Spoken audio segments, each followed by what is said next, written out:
If your Facebook CPM is going crazy and your performance is not what it used to be back in 2018, in 2020, even in 2023, and things feel different right now, things feel tougher, and it even feels like Facebook Meta is going against you. It's like the enemy. It's not, but things have changed. And so, as you see by the title of the video, today we're going to be talking about the new Facebook ads algorithm in 2025 from an insider perspective, from somebody that has access to a Meta team in the headquarters and talks to them almost every single week. And I've been advertising for the last 8 years on the platform consistently, so I've seen all the changes. And this video is going to be extremely useful for people that, both for beginners that started advertising on Facebook in the last year, 2 years, 3 years, but also for people that, like the OGs, the old dogs, the OGs, that have been advertising for 7 years. And right now you're feeling like, what is going on with the platform? So structure of the video, what I want to cover with you, it's basically we've got a new algorithm, which means that old strategies are just not going to work. And so the very first thing to understand, all of us here together, is going to be the Facebook ad auction. How to win more auctions in 2025. So basically you have to adapt to what the platform wants, give them that, and then you're going to have a high ranking in the auction. So we're going to see how to do that from a practical perspective here in the iPad. Then we're going to see what has actually changed. So for us to fully understand basically what's new when it comes to data, when it comes to targeting, when it comes to ad creatives. Do we have to be Picasso, or do we have to be like commercial and produce thousands of creatives? So yeah, that's that. And then what this means for advertisers. Basically, you need to adapt. And after we understand all of this, I'm going to give you a practical case on how to win in 2025. So yes, scaling strategies are important. Testing strategies are important. I made a super good video about testing 2 weeks ago. Everybody loved it. And yeah, guys, that this is super important. But if we don't know the rules of the game and how to play those rules, if we are advertising against what Facebook wants, we're not going to be rewarded. We're going to be punished. So it doesn't matter that you know the perfect scaling structure with overbidding cost caps and a CBO with 3 ad sets, diversifying the creatives for consolidation purposes out of the learning phase, if you don't understand the algorithm. Give me a second, this red light just turned off. Okay, it's 11 a.m. in the morning, but I'm still with the red light on. I think I already got used to using it for the YouTube videos.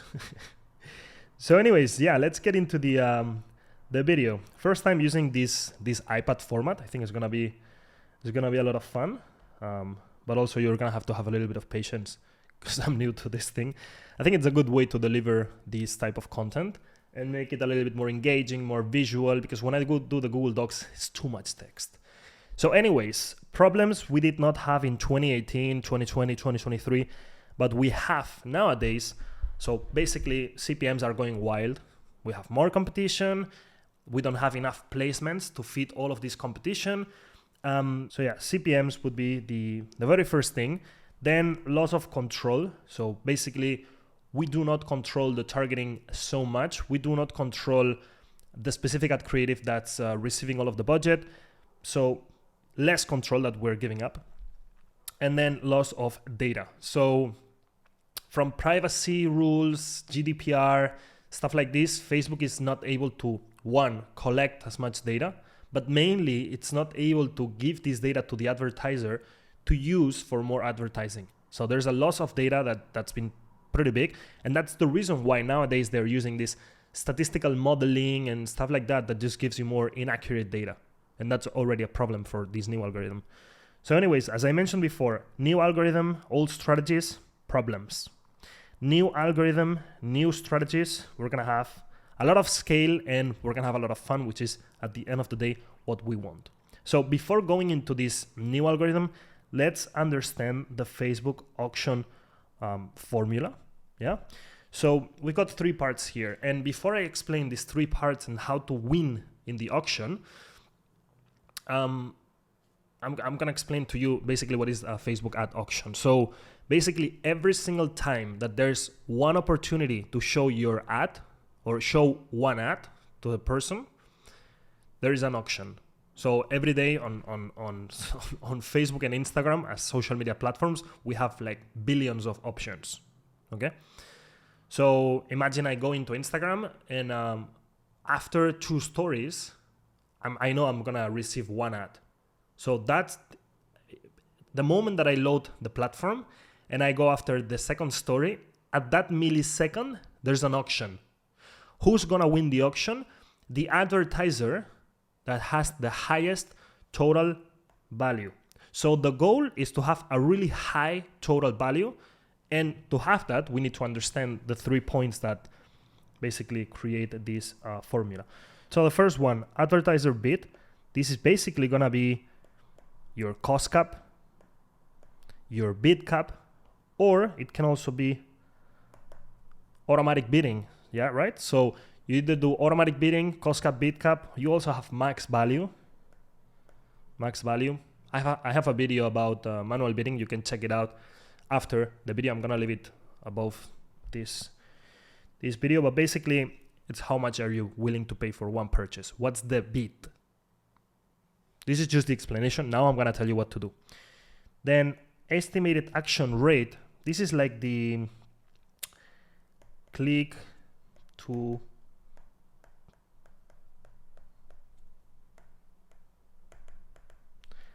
purchase ratio, which basically is like what's the probability that Facebook calculates, what's the probability that if I decide to show your ad and not your competition, and you get 1 click, what's the probability that you will get 1 purchase?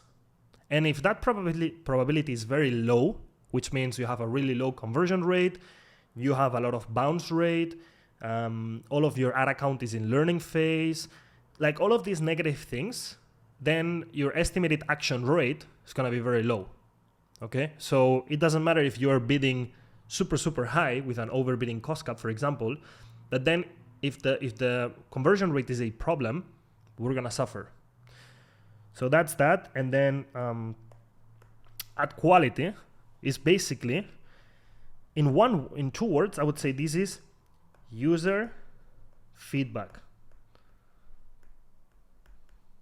So basically, what is the user telling Facebook about your ad? So you can see this with the CTR. You can see this with the likes and comments. You can see this with loading. If they click the ad and they load the landing page. And you can also see this with bounce rate. So if a lot of people go onto the website and the second that they land, they bounce, this is a really bad thing because the ad is giving traffic to somewhere that Facebook does not like. So, but primarily is CTR, likes and comments. So if you have really good engagement, the ad quality is gonna be high and you're gonna rank really good in the auction, okay? So again, bid, estimated action rate, plus ad quality. So how to win more auctions? My recommendation is gonna be you wanna do manual over bidding when it comes to your bid. So manual overbidding is basically putting a super high cost cap. We can talk about it in future videos. Estimated action rate. For this, I would say work on your conversion rate and also work on the learning phase. Because if you have a lot of ads out of learning phase, you're signaling to the platform that you get a high volume of purchases per ad set. So Facebook is gonna be like, okay, the ratio of like number of ad sets to purchases, clicks to purchases is something really positive. Nice, I wanna go there. I wanna give premium to this advertiser. And then for ad quality, I mean, it's just the ad creatives. I also made a video talking about how to increase your CTR. So check that video on my channel and increase your CTR. Also,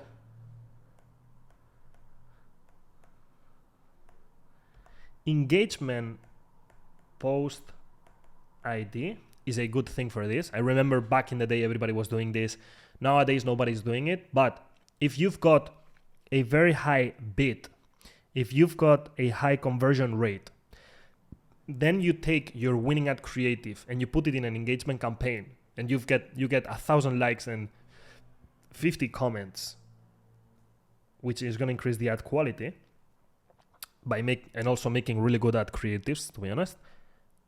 You're going to win all of the auctions. So you probably know, everybody was mentioning the engagement in the ad is very important, but why? So this is why.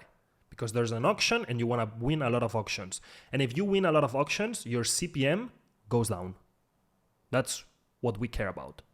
So yeah, this will be my tips when it comes to winning more auctions. Manual overbidding, work on conversion rate, try to exit the learning phase as fast as possible, work on your ad creatives, do the engagement thing by taking the post ID and running the ad as an engagement campaign in an engagement campaign, and then your total value in the auction is going to go up, and so you're going to win more auctions. So this is the most important thing to understand about the algorithm, which is not necessarily the algorithm, it's just how to beat other advertisers.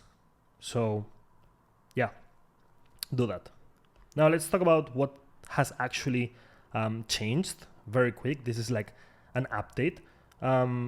So let's talk about data, tracking, signaling, and things that are new. So if you go to your ads manager, in the purchase column, you're gonna see this little 2 above the number of purchases, right?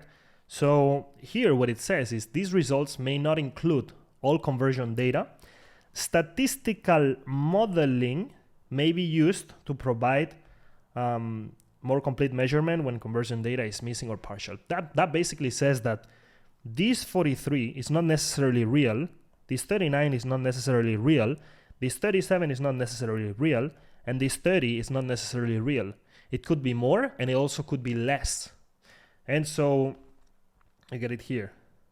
Modeled conversions. If you did not read about this, it is something important, and it has changed the way that we're tracking data nowadays.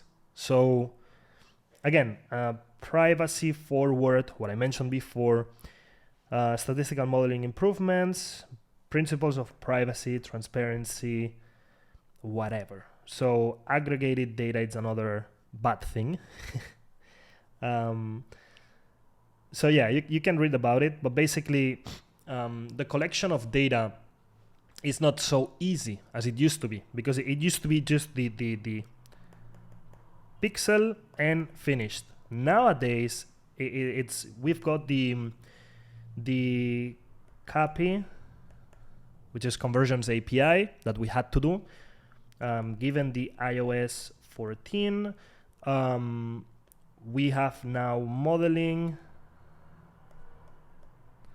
Yeah, and so the consequence of this thing is that the platform is not relying on what the user makes, like the actions that some user is taking on the website are not so important, and it's more important right now the actions that the user is taking on the social platform. And I will explain this at this point, which is called, or I call it, real-time targeting, but just give me a second. Real-time targeting. So yeah, data collection is becoming pretty difficult. Now let's talk about AI plus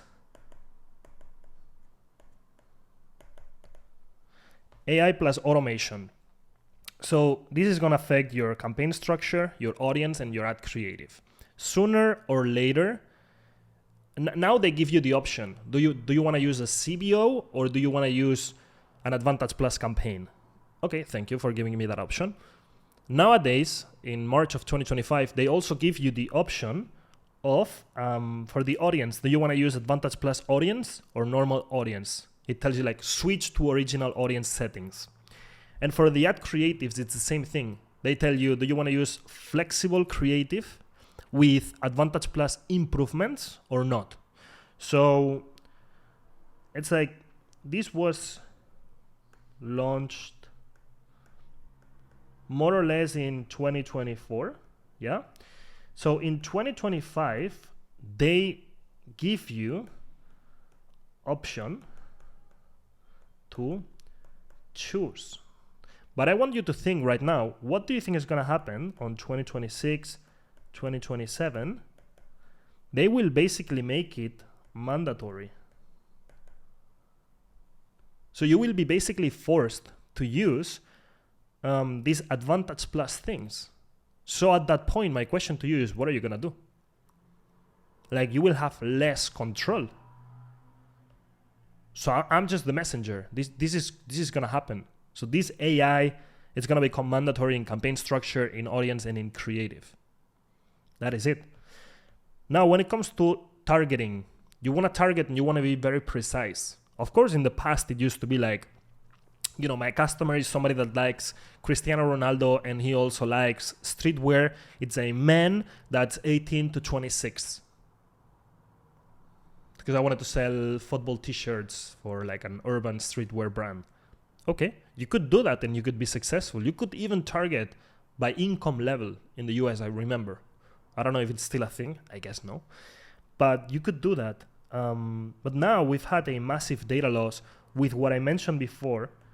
Privacy, especially Europe in this sense, is effed up. It's really bad. Privacy, GDPR. I saw some stuff, laws also in the US. So it's pretty bad. You cannot collect as much data from the cookies. So cookies, bye. Now, the solution that Facebook got is, on the one side, this modeling and statistical stuff, but on the other side, it's platform behavior. And I'll show you a real life example that I shared with the Meta Scaling Accelerator members yesterday.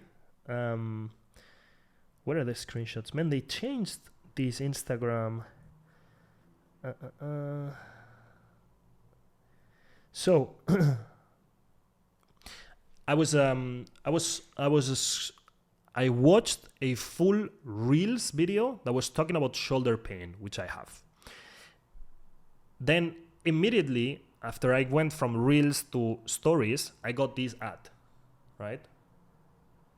So I'll read what it says. It says 22 years of shoulder pain gone in 7 days. Actually, it's a really great ad. It feels super organic. Let's see. So I was sending a signal to the platform that I'm looking to solve my shoulder pain. And they saw through a Reels video that I was interested. And then they started delivering the ads to me. The moment that I engaged with the ad, I started getting more and more ads. So I got this ad from the same brand, but it's running through the Instagram profile of the founder. Very smart, actually, but that's another topic. Not because I went on the website and added to cart. Probably because I clicked on the ad. And if I click on the ad, that's still in the platform. So that's, again, platform behavior. So I'm giving Facebook signals that I'm interested in this product, but it's not so accurate because, I mean, later on they showed me this thing. It's the same brand, but it's running through basically a fake fan page. Acne sucks. And I was looking for shoulder pain. So it's not so accurate, but it's just platform behavior. So the moment that somebody starts consuming watches content about watches, and it's sport watches, then your ad's gonna appear. So it's about platform behavior and not necessarily website. Why? Because for privacy, they cannot give you access to what the user is doing on the website. So yeah, it's pretty sad, but it is what it is. Now let's talk about the creatives. So here's the thing, for the creatives, should you be an artist and make one ad creative and make it the best in the world? Or should you be more, volume and not be so good? So 2025 I would say the name of the game, it's this thing right here. Of course, you don't want to produce shit. Don't sacrifice quality for volume, but creative fatigue is really a thing right now, and it's really punished. And we're at a point where the algorithm prefers to have options and choose what is the ad that they're going to deliver to a specific user. So if you provide volume, I'll tell you, like, for example, different angles equals different angles, different audiences. Because the angle of the creative is the audience nowadays. Then I'll tell you another thing. Different formats equals different audiences. And I'll explain to you why. If I post, I don't agree with this concept always, but I'm just telling you why this makes sense. If I'm using video, carousel, and image in a CBO, and I'm giving the power to Facebook to choose what to deliver, if there's a person that's in the underground with really bad signal, really bad data, they will not be able to load a video ad. So Facebook will serve this person image ads because it's very fast to load, and image is not a heavy file. But then if they're in the sofa and they have really good Wi-Fi connection, they're gonna serve them a video. That's one. And two, if you're looking for purchases and there's a person that historically always purchases from a carousel, so when they see a carousel, they buy. Historically, it's more likely that they buy through a carousel than from a video or image. Because from a video or image, they have almost never bought anything from a Facebook ad. If you give, and imagine you've got this type of person that buys through carousel, another type of person that buys through image, another type of person that buys through video. If you give Facebook the three formats, you're giving Facebook the chance to show a different ad to each one of these different people that have different purchasing behaviors. So at the end of the day, if you do volume, the AI is going to reward you because you're making their life easier now that they have a lot of challenge with targeting, with privacy, with collecting data. So yeah, basically give them options. Yeah. Now, what does all of this mean for advertisers? So basically, yeah, we need to adapt. Let's see what to do. So the very first thing is you want to feed the algorithm. Yeah, this word, we're going to repeat it now in the second point. Feed the algorithm with, point number one, with ad creatives. So this is what I said. This is angles, and this is formats. That's pretty much it. So the more angles that I give to the platform, the more audiences I will be able to target. If I only use one angle, I'm limiting my potential and probably increasing my CPMs. So multiple angles equals success. Multiple ad formats equals success because I'll be targeting also different people. So just have, I call it creative diversification. I call it like this, creative diversification. And I've got, for example, campaigns that are called CBO creative diversification cost cap 100 or bid cap 200. This thing saved my post Black Friday evergreen campaigns, this format. So use it. Now feed the algorithm with data. So you basically wanna upload fresh audiences. So make it automatic if you can, like with Klaviyo you can do it, that you sync your customer database with Facebook and it's uploaded every hour or something like that, or every minute. But if you don't have that and you cannot do it automatically, what you want to do is basically every 2 weeks, you want to upload a CSV file of your customers into an audience. So you're giving Facebook manually as a first party data, you're giving, here are my customers and this is their email. So this is the profile of people that usually buys from my store. Use it. So feed the algorithm with data. Broad targeting, of course. So at the end of the day, the new targeting is going to be the angle and the format. So be as detailed as possible. I'll give you an example. So imagine we were talking before about this shoulder pain, right? So yeah, it's very easy in here to read the word shoulder. And it's very easy for an AI to detect that this body part is the shoulder.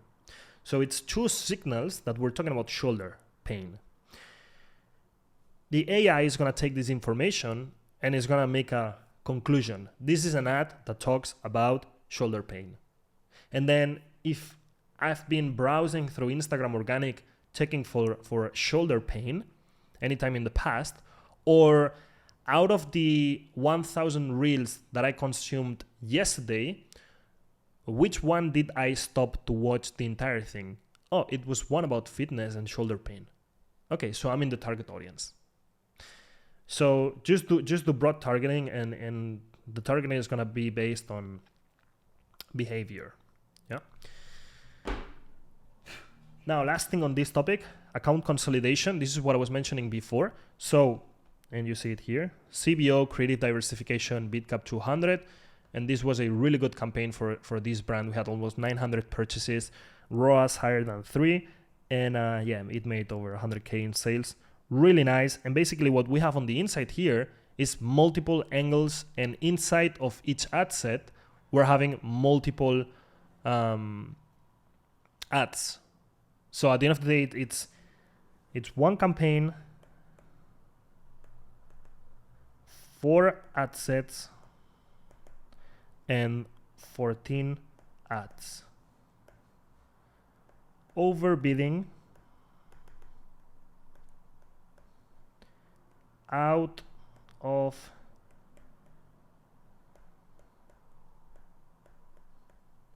learning phase. You see it here in this one that it says active, because that's the one that's getting the budget. Overbidding out of learning phase, and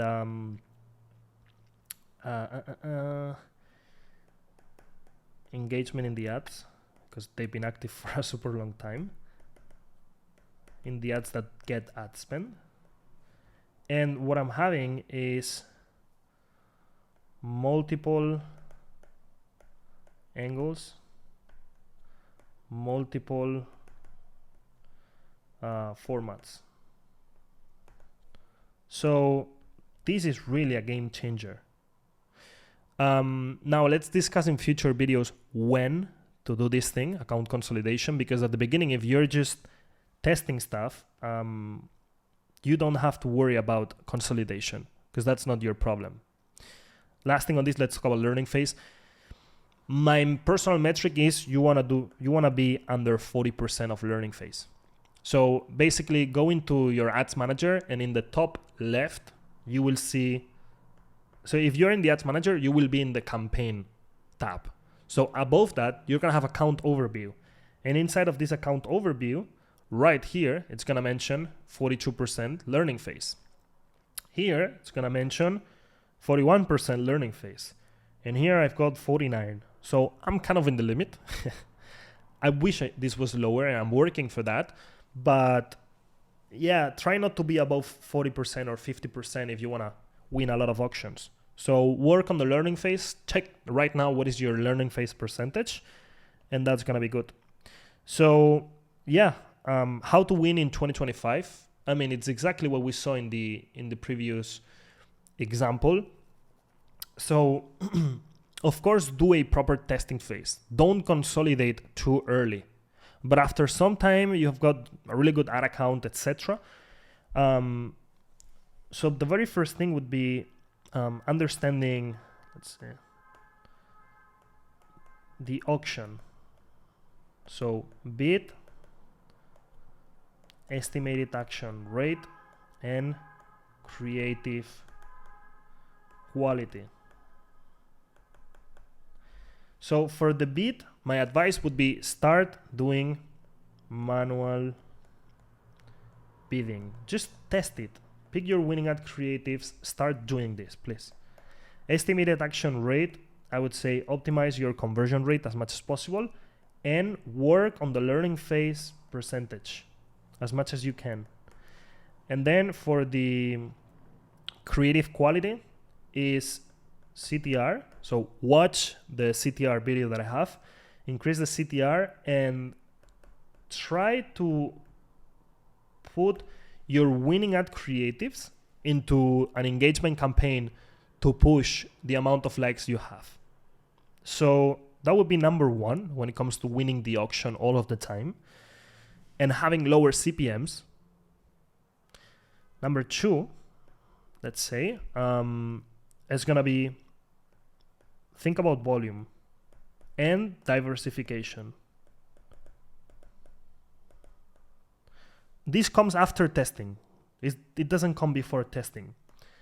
So volume of angles and volume diversification of formats. So you cannot only have winning videos. Diversify, diversify, diversify. That's pretty much it. I mean, just make it easy for the algorithm, consolidate at some point. I'm gonna say also feed data. So basically upload audiences. Upload the audiences. Do it, please. And what else? Account consolidation. Yeah, learning phase I already mentioned here. Learning phase 40%. Try to be under that, to be honest.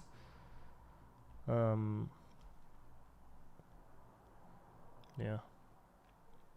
You don't remember how bad your handwriting is until you do a video like this.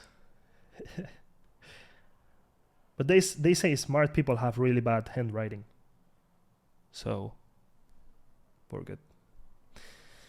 Yeah, that's pretty much it, guys. That's pretty much it. Understand the auction.